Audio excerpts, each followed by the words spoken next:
Di balik setiap keputusan finansial, ada satu kebutuhan psikologis mendasar yang sering tak disadari, rasa aman. Kita mengejar uang bukan hanya untuk membeli barang, tetapi untuk menciptakan ruang perlindungan yang tak kasat mata, sebuah benteng imajiner dari berbagai ketakutan, takut miskin, takut gagal, takut tak cukup, bahkan takut kehilangan kendali atas hidup sendiri. Rasa aman ini seperti udara, tidak terlihat, tetapi sangat terasa ketika ia hilang. Ketika kita memiliki cukup uang untuk membayar kebutuhan pokok, untuk mengatasi kejadian tak terduga, atau bahkan sekadar untuk tidur nyenyak tanpa kecemasan tentang esok hari, kita merasa ada pondasi yang menopang kehidupan. Tapi saat rasa aman itu retak, misalnya karena kehilangan pekerjaan, utang menumpuk, atau ketidakpastian ekonomi, seluruh struktur mental kita bisa ikut runtuh. Mengejar uang seringkali bukan soal keserakahan, melainkan hasrat untuk menghilangkan rasa cemas. Banyak orang tidak mencari kekayaan demi gaya hidup mewah, tapi demi kebebasan memilih. Untuk tidak terpaksa bekerja di tempat yang menyiksa. Untuk bisa berkata, tidak, pada hal-hal yang bertentangan dengan nilai pribadi. Untuk bisa merawat orang tua, mendampingi anak, atau menjaga kesehatan mental tanpa dihantui kekhawatiran finansial. Jadi, ketika seseorang menabung secara berlebihan, terlalu hati-hati berinvestasi, atau bahkan terobsesi dengan kebebasan finansial, bisa jadi itu bukan karena rakus, tapi karena pernah merasa sangat tidak aman. Dan luka itu membentuk cara mereka memperlakukan uang. Disitulah pentingnya empati, memahami bahwa setiap orang membawa latar belakang emosional dalam keputusan keuangannya, dan bahwa kebutuhan akan rasa aman jauh lebih dalam daripada sekadar logika.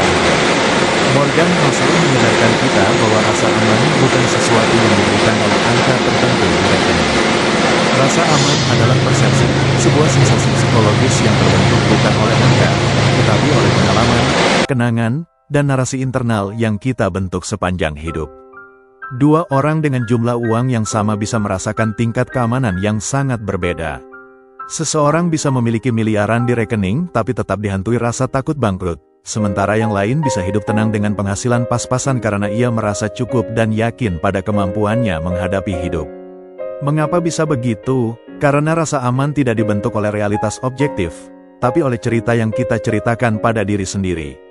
Cerita tentang masa lalu yang sulit, cerita tentang kegagalan yang menyakitkan, cerita tentang ketidakpastian yang pernah mengguncang hidup kita. Semua itu membentuk cara kita memandang uang. Apakah ia teman yang setia, atau musuh yang licik? Apakah ia sumber ketenangan, atau simbol dari kekhawatiran abadi? Dan seringkali, tanpa kita sadari, kita hidup bukan dari realitas keuangan kita saat ini, tetapi dari bayangan akan kemungkinan buruk yang dulu pernah terjadi. Kita menabung berlebihan, bekerja terus-menerus tanpa henti, atau merasa tidak pernah cukup, bukan karena kenyataan berkata demikian, tetapi karena hati kita belum sembuh dari rasa takut yang lama. Itulah mengapa memahami psikologi rasa aman sangat penting. Karena tanpa kesadaran, kita bisa terjebak dalam siklus mencari rasa aman dari luar, padahal sumbernya ada di dalam. Kita perlu belajar menenangkan diri bukan dengan menambah angka, tetapi dengan mengubah narasi. Membangun dialog batin yang sehat, memaafkan kegagalan masa lalu, dan mulai mempercayai bahwa kita mampu bertahan dalam berbagai kondisi. Ketika kita menyadari bahwa rasa aman adalah konstruksi batin, maka kita mulai memindahkan kekuasaan dari dunia luar ke dalam diri sendiri. Kita mulai merasa lebih stabil, tidak mudah panik saat krisis datang, dan tidak mudah tergoda membandingkan diri dengan standar orang lain. Kita jadi bisa berkata, aku cukup, aku aman, aku bisa melewati ini. Dan kalimat sederhana itu, jika diucapkan dengan keyakinan, lebih menenangkan daripada saldo rekening manapun. Seseorang yang tumbuh dalam ketidakpastian ekonomi masa kecil bisa terus merasa tidak aman meski gajinya besar. Ia mungkin selalu menyimpan rasa takut tersembunyi bahwa segalanya bisa hilang dalam sekejap, bahwa keberlimpahan hari ini bisa berubah menjadi kekurangan esok hari. Bahkan saat ia mampu membeli segala hal yang dulu hanya bisa diimpikan, rasa cemas itu tetap tinggal. Ia menumpuk simpanan, menunda kebahagiaan, dan selalu merasa harus bersiap untuk yang terburuk, karena ia hidup dalam bayang-bayang masa lalu yang tidak pernah benar-benar pergi. Sebaliknya, orang lain yang tumbuh dalam lingkungan stabil, dengan kebutuhan dasar yang terpenuhi, rasa cinta yang konsisten, dan kehadiran yang menenangkan, bisa merasa cukup hanya dengan sedikit. Ia belajar sejak dini bahwa hidup tak selalu tentang bertahan, tetapi juga bisa tentang mempercayai. Ia bisa memilih pekerjaan yang tidak bergaji tinggi tapi bermakna, menikmati waktu bersama keluarga tanpa merasa bersalah, dan merasa aman meski tidak memiliki segalanya. Karena sejak kecil, ia terbiasa merasa aman bukan dari harta, tapi dari hubungan dan keteraturan. Ini menunjukkan bahwa keamanan bukanlah hasil akhir dari kekayaan, melainkan bagian dari narasi psikologis kita. Ia bukan sesuatu yang bisa dibeli atau diwariskan, tetapi sesuatu yang dibentuk perlahan, lewat pengalaman, dan seringkali secara tidak sadar. Oleh karena itu, memahami sejarah emosional kita terhadap uang adalah langkah penting untuk membentuk masa depan yang lebih tenang. Tanpa pemahaman itu, kita bisa terus-menerus mengejar sesuatu yang sebenarnya tidak bisa dibeli, rasa aman yang sejati, yang bersumber dari dalam diri, bukan dari dunia luar. Maka, tugas kita bukan hanya mengumpulkan uang, tetapi membentuk hubungan yang sehat dengan uang, hubungan yang tidak didasarkan pada rasa takut, gengsi, atau tekanan sosial, melainkan pada pemahaman mendalam akan nilai-nilai hidup kita sendiri. Hubungan di mana uang tidak lagi menjadi alat pembuktian, tetapi alat pembebasan. Di mana kita bisa berkata dengan yakin bahwa kesejahteraan batin jauh lebih penting dari sekadar kesejahteraan materi. Menyadari bahwa kita bisa merasa aman bukan karena dunia sudah sempurna, karena itu hampir mustahil terjadi, tapi karena kita telah mengenal diri sendiri. Kita mengenali pola pikir kita, mengenali luka-luka lama yang masih membentuk keputusan finansial kita hari ini, dan perlahan-lahan menyembuhkannya. Kita tahu apa yang penting, waktu bersama orang tercinta, tidur nyenyak tanpa tekanan, menjalani hidup dengan ritme yang sesuai dengan jantung kita sendiri. Kita tahu kapan harus berhenti mengejar pengakuan, berhenti membandingkan diri, berhenti menjadikan uang sebagai satu-satunya ukuran nilai diri. Dan kita tahu bahwa tidak semua hal perlu dikejar, bahwa banyak dari apa yang kita kira sebagai kebutuhan, sebenarnya hanyalah dorongan sesaat yang lahir dari rasa takut tertinggal. Maka, membangun rasa aman sejati bukan tentang menaklukkan dunia luar, tapi tentang menciptakan kedamaian dalam dunia batin. Tentang menjadi dewasa secara emosional dan finansial. Tentang memiliki keberanian untuk hidup sesuai nilai kita sendiri, meski itu berarti memilih jalur yang berbeda dari kebanyakan orang. Dan pada akhirnya, rasa aman yang tumbuh dari dalam akan menjadi pondasi kokoh untuk segala keputusan hidup, termasuk dalam hal uang. Bab ini mengajak kita untuk mengevaluasi ulang apa yang kita anggap sebagai jaminan. Apakah benar uang akan membuat kita tenang? Ataukah justru ketenangan datang ketika kita berhenti menggantungkan rasa aman pada hal di luar diri? Karena mungkin, rasa aman yang paling sejati adalah ketika kita percaya, kita akan baik-baik saja, dengan atau tanpa segalanya. Jika ada satu hal yang pasti tentang hidup dan uang, maka itu adalah ketidakpastian. Tidak peduli seberapa canggih model prediksi kita, seberapa panjang pengalaman kita di pasar, atau seberapa meyakinkan strategi yang kita susun, pada akhirnya, hidup akan selalu membawa unsur kejutan. Tak ada peta pasti, tak ada prediksi yang selalu akurat. Bahkan para ahli ekonomi pun sering kali keliru, bukan karena mereka bodoh, tetapi karena dunia terlalu kompleks untuk sepenuhnya dipahami. Kita melihat ini setiap hari, dari krisis keuangan global, pandemi yang tak terduga, hingga kehancuran bisnis raksasa dalam semalam. Semuanya mengingatkan kita bahwa ketidakpastian adalah elemen tetap dalam dinamika kehidupan dan keuangan. Dan semakin cepat kita menerima kenyataan ini, semakin tenang kita dalam menjalaninya. Maka, yang bisa kita lakukan bukanlah menaklukkan ketidakpastian, melainkan belajar berdamai dengannya. Bukan dengan menyerah, tapi dengan merancang cara hidup yang lentur. Bukan dengan menghindari risiko, tapi dengan memeluk risiko yang terukur. Seperti seorang pelaut yang tahu bahwa badai akan datang, ia tidak bisa menghentikan angin, tapi ia bisa belajar mengatur layar dan menyesuaikan arah perahu. Morgan Housel menekankan bahwa kematangan finansial bukanlah soal seberapa pintar kita meramal pasar, tapi seberapa tenang kita menghadapi hal yang tidak kita duga. Ketenangan itu bukan muncul dari kepastian, melainkan dari kesiapan mental menerima bahwa dunia bisa berubah kapan saja. Bahwa grafik keuangan bisa naik atau turun tanpa permisi. Bahwa bahkan rencana terbaik pun bisa gagal karena satu variabel tak terlihat. Maka, kematangan tidak tampak dalam kemampuan menyusun strategi sempurna, tapi dalam kemampuan untuk bertahan saat strategi itu gagal. Orang yang matang secara finansial memiliki ketabahan yang tidak bergantung pada tren. Ia tidak panik saat pasar merah, dan tidak serakah saat pasar hijau. Ia tahu bahwa kehidupan finansial yang sehat bukan dibangun dari keputusan yang spektakuler, tapi dari konsistensi yang tenang. Dan untuk bisa tenang, kita perlu menerima bahwa masa depan memang tidak bisa dikendalikan sepenuhnya, tetapi bisa dipersiapkan dengan rendah hati dan penuh kesadaran.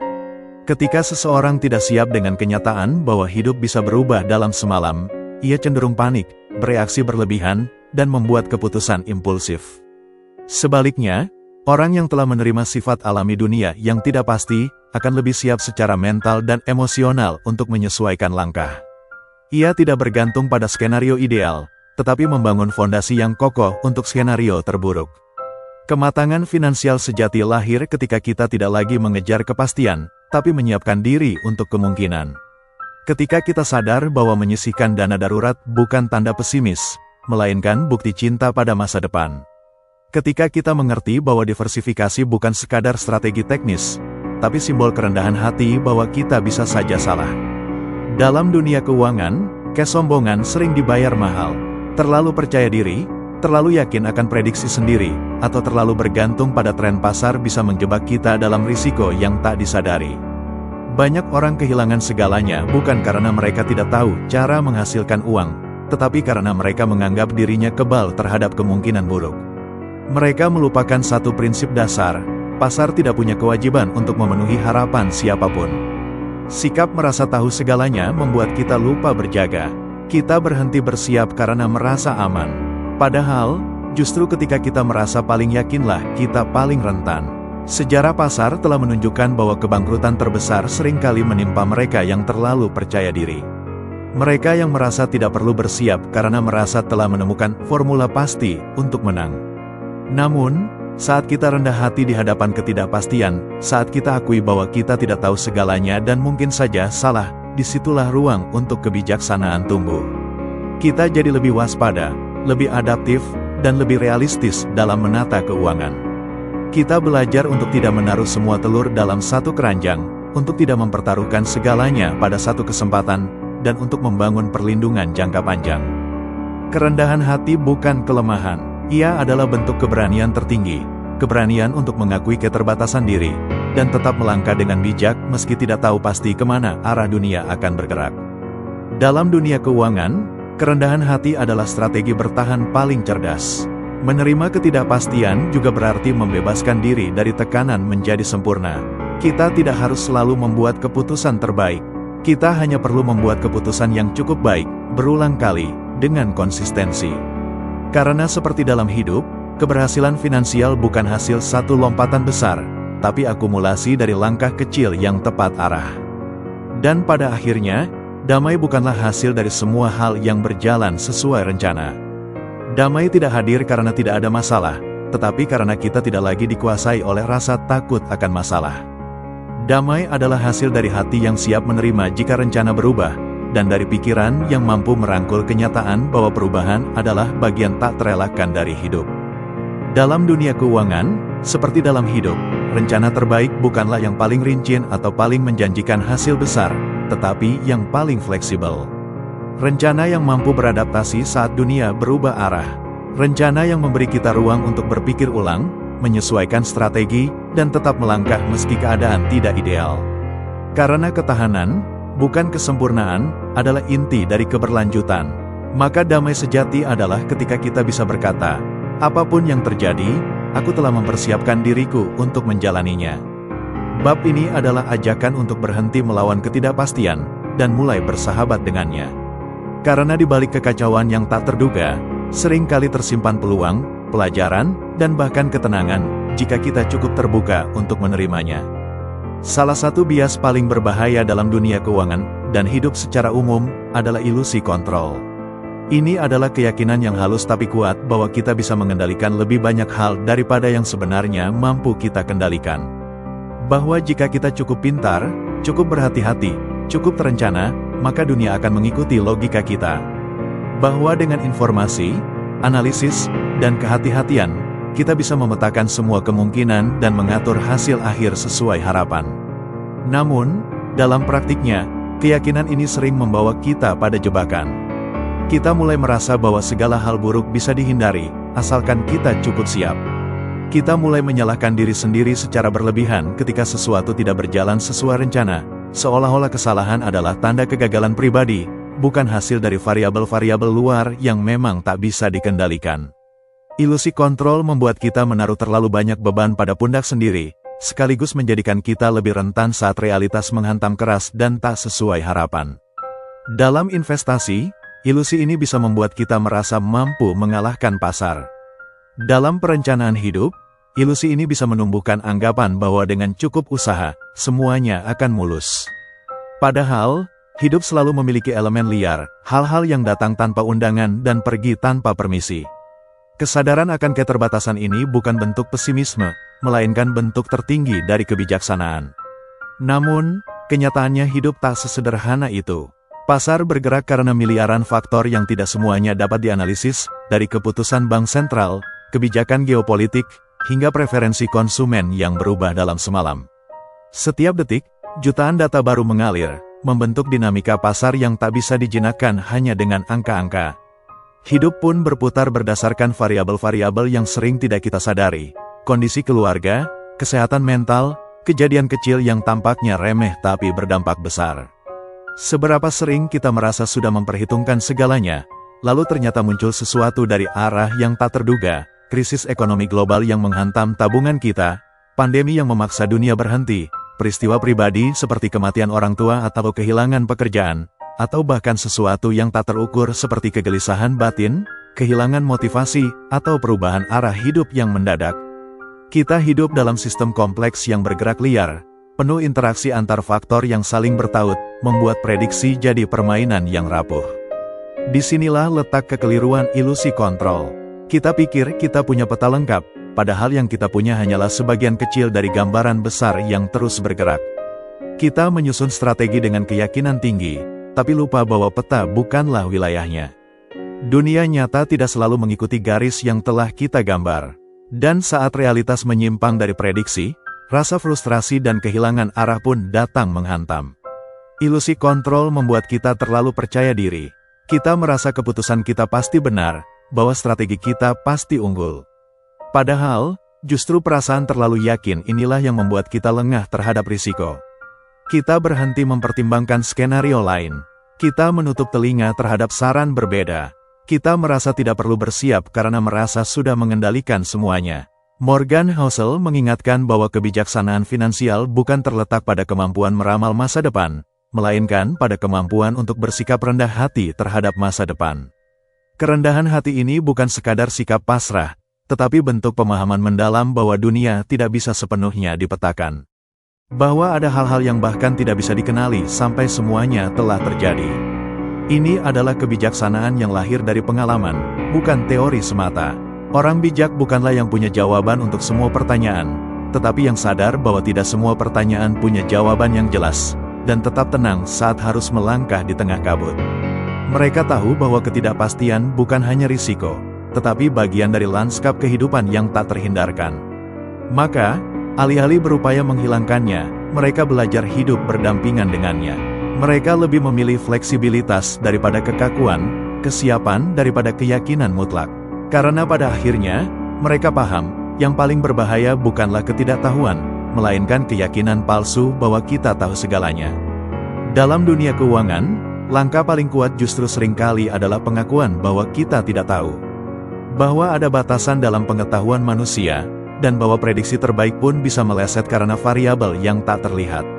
Mengakui ketidaktahuan bukanlah kelemahan, tetapi kebijaksanaan, karena disitulah lahir kehati-hatian yang tulus. Kita tidak lagi mengambil keputusan hanya berdasarkan keyakinan diri, tetapi berdasarkan kerendahan hati terhadap kompleksitas dunia nyata.